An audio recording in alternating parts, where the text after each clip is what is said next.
हिमाचल प्रदेश में मुख्यमंत्री ठाकुर सुखविंदर सिंह सुक्खू के नेतृत्व वाली सरकार की परेशानियां कम होने का नाम नहीं ले रही। एक के बाद एक चुनौतियां सरकार की परेशानी बढ़ा रही हैं। हिमाचल प्रदेश राज्य बिजली बोर्ड के कर्मचारियों ने सरकार के खिलाफ संघर्ष तेज करने का फैसला लिया है। कर्मचारियों ने राज्य सरकार को अपनी 7 मांगों से अवगत करवाया था, जो अब तक पूरी नहीं हुई। ऐसे में अब हिमाचल बिजली बोर्ड कर्मचारी इंजीनियर संयुक्त मोर्चा ने 28 अक्टूबर को धरना प्रदर्शन करने का मन बना लिया है। बिजली बोर्ड कर्मचारी प्रदेश भर में दोपहर 1:30 बजे एकत्रित होकर प्रदर्शन करेंगे। यही भविष्य की योजना भी तैयार की जाएगी। सोमवार को बिजली बोर्ड के कर्मचारी राज्य सरकार को बड़ा झटका दे सकते हैं।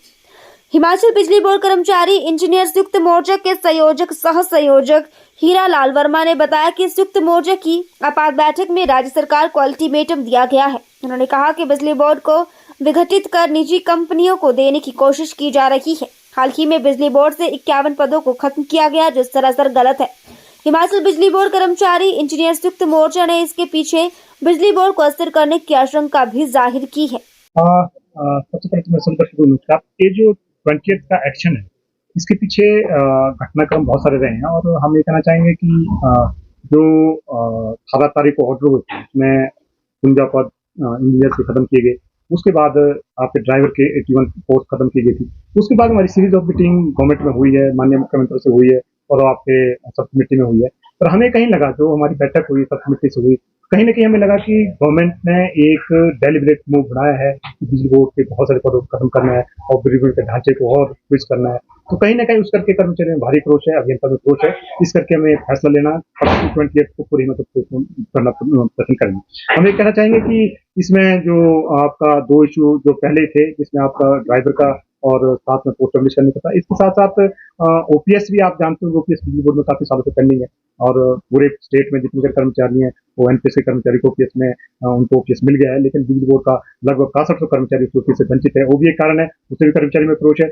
दूसरी एक नई डेवलपमेंट हुई है जो सरकार की सब कमेटी में सामने आई और कल एक रेगुलेटर में जो मीटिंग थी उसमें भी ये चीज आई है कि बिजली बोर्ड को पुनर्गठन की तैयारियां की जा रही है। बिजली बोर्ड को आप समझेंगे सही भाषा में, बिजली बोर्ड को 3 भागों में बांटने की तैयारियां की जा रही है, जिससे कर्मचारियों में भारी क्रोश आया। और कल और आज जो आपने देख रहे हैं मीटिंग में जो कर्मचारी हैं किस तरह का उनका क्रोश था। तो ये जो अनबंडलिंग है, अनबंडलिंग से सारी चीजें अगर अनबंडलिंग होगी, बिजली बोर्ड को अगर ट्राइफिकेट हो गया, तब तो ये आउटसोर्स क्या, तब तो रेगुलर कर्मचारी क्या, ढांचा क्या, सारा फैसला हो गया। एक कर्मचारी की समझ है कि अगर बिजली बोर्ड की पुनर्गठन किया जाएगा तो एक तो जो 18 बिजली बोर्ड के 18,000 कर्मचारी हैं उनकी सर्विस निश्चित प्रभावित होगी। वहीं कहीं जो आपकी 11-1200 करोड़ की लायबिलिटी है, जो पेंशन 29,000 है, उस पर भी बड़ा प्रश्न चिन्ह खड़ा हो जाएगा। इस करके लोगों में बहुत संशय है और अप्रोच भी है और हम इसके माध्यम से कहना चाहेंगे, आप मीडिया के माध्यम से सरकार को कहना चाहेंगे कि जो आपके अनबंडलिंग का एजेंडा, ये पिछली सरकार, उससे पहले की कई सरकारों ने इस एजेंडे को लिया था और यूनियन और कर्मचारी और हमारे कंज्यूमर जो उनके विरोध के बाद एजेंडा वापस हुआ। आज हम प्रदेश सरकार से भी कहना चाहेंगे कि जिस एजेंडे पे आप काम कर रहे हैं इसको वापस किया जाए। हाँ, बिजली बोर्ड में कुछ और सुधार की जरूरत है, उसमें आपके साथ हैं। और एक चीज मैं और भी कहना चाहूंगा, जो बिजली बोर्ड की अनबंडलिंग आज हो जाती है, उस अनबंडलिंग से जो प्रदेश के कंज्यूमर है उनकी बिजली दरें महंगी हो जाएगी। आज हमारा जनरेशन विंग है जो 560-80 मेगावाट का जनरेशन विंग है, आज उसकी जो कॉस्ट है नीचे, वो टैरिफ में ₹1.50 या ₹1 के इर्द गिर्द चार्ज हो रही है। लेकिन अगर हमारे जनरेशन जो पावर हाउसेज है दूसरी कॉर्पोरेशन का चले जाएंगे तो उनसे हमें बिजली फिर महंगी दरों में खरीदनी पड़ेगी।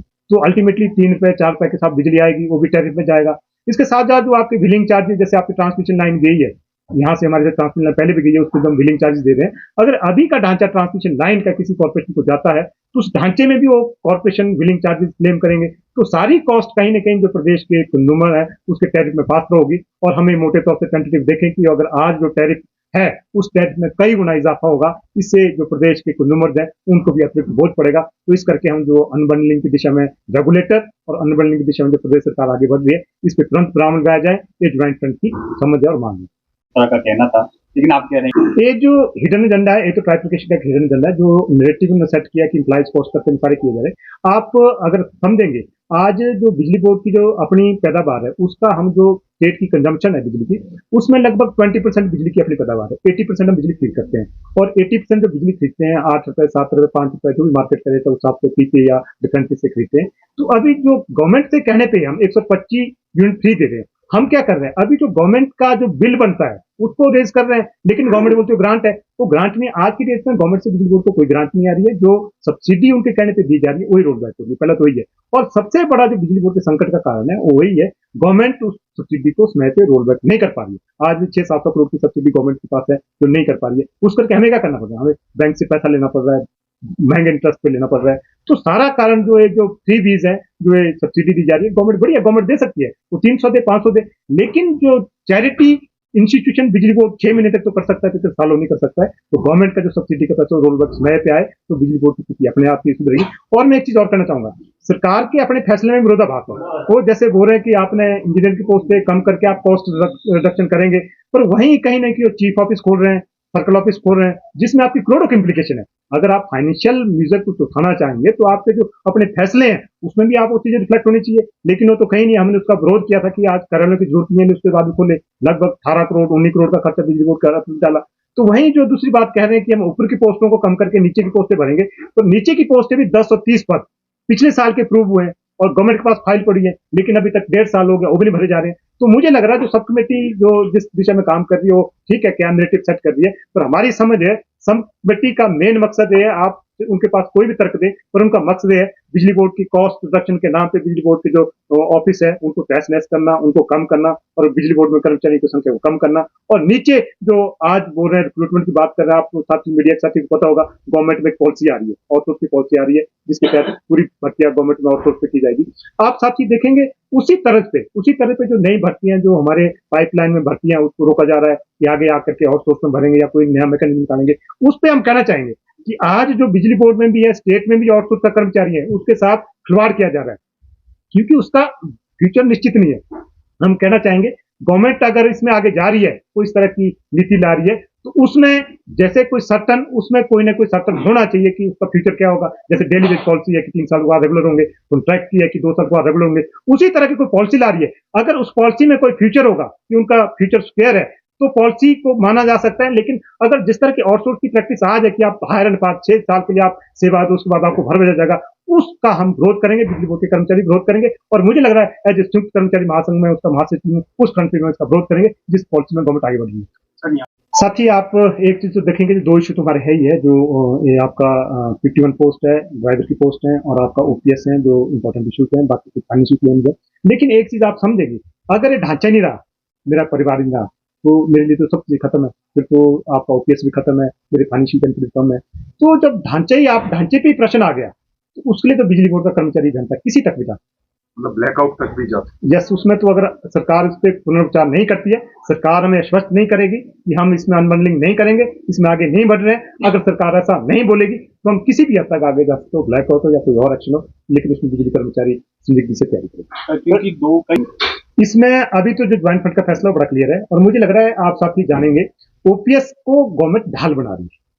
ओपीएस को ढाल बनाते हुए उसके पीछे बैकग्राउंड में बहुत सारी चीजें चलाई जा रही है। हमें ओपीएस पे उठाया हुआ है, और पिछले साल भी आप देखेंगे ओपीएस में उठाते हमारे प्रोजेक्ट ले गए, हमारे ओल्ड ले कर दिए, और भी बहुत सारी चीजें आई। अभी भी ओपीएस के ढाल के नाम पे बैकग्राउंड में सारी चीजें चली हुई है। मुझे लग रहा है अब हम होलिस्टिक सभी जो इश्यूज है, ओपीएस है और अनबंडलिंग है और सारे इश्यू है, इन मुख्य रूप से सभी इश्यू को लेकर के आगे लड़ाई लड़ेंगे। और मुझे लग रहा है ओपीएस में कहीं ना कहीं हमारे साथ भेदभाव हुआ है, और हम सरकार के साथ 1974 में 1972 लागू हो गया था, लेकिन सरकार के कर्मचारियों को ओपीएस मिल गया, लेकिन बिजली बोर्ड के कर्मचारियों के साथ भेदभाव है, ये हम मानते हैं। इससे कर्मचारियों में भारी क्रोध है। इस लड़ाई तक कहीं हम एक अंतिम अमलजामा देंगे, ये ज्वाइंट फंड की समझ है। सर जो मंत्री है आज, ये माननीय मंत्री महोदय से सरकार से भी कहना चाहिए, क्योंकि सरकार के सोर्सेज है, सरकार ने तो दी है, जो स्टैट्यूटरी ऑब्लिगेशन होती है, जो आपके लॉ, जो आपके स्टैट्यूटर होते हैं, जो उसकी ऑब्लिगेशन है, सीसेट पेंशन की भी स्टैट्यूटरी ऑब्लिगेशन है। हमारे बिजली बोर्ड में सीसेट पेंशन 1972 लागू है, 1972 लागू है, उसकी अमेंडमेंट तो लागू करनी पड़ेगी आपको। उसमें थोड़ी देखा जाता कि आज हमारी पेंशन आपकी 1200-1300 करोड़ की है, क्या आप बोलेंगे नहीं पेंशन देनी है? जो स्टैट्यूट में प्रोविजन है, उसके लिए आपको फाइनेंशियल फंड, आपको आपकी जिम्मेदारी आपको अरेंज करनी है। जैसे गवर्नमेंट में फाइनेंशियल क्राइसिस है, फिर भी ओपीएस वहां आया, जहां भी अगर फाइनेंशियल क्राइसिस है तो आए। मोटे तौर पर तो हम ये कहना चाहेंगे, अगर ओपीएस आज की डेट में बिजली बोर्ड में लागू की जाती है, इसमें अभी जो खर्चा है, इम्प्लीकेशन है, पर एनम की इम्प्लीकेशन है, वो 9 करोड़ की है। जो एनएसएलडीएल में पैसा जा रहा है वो 48 करोड़ है। अगर आज की डेट में आप ओपीएस लागू करते हैं, फिर भी आपके पास 37-38 करोड़ तो बच गया। आज की डेट में तो कोई इम्प्लीकेशन नहीं है।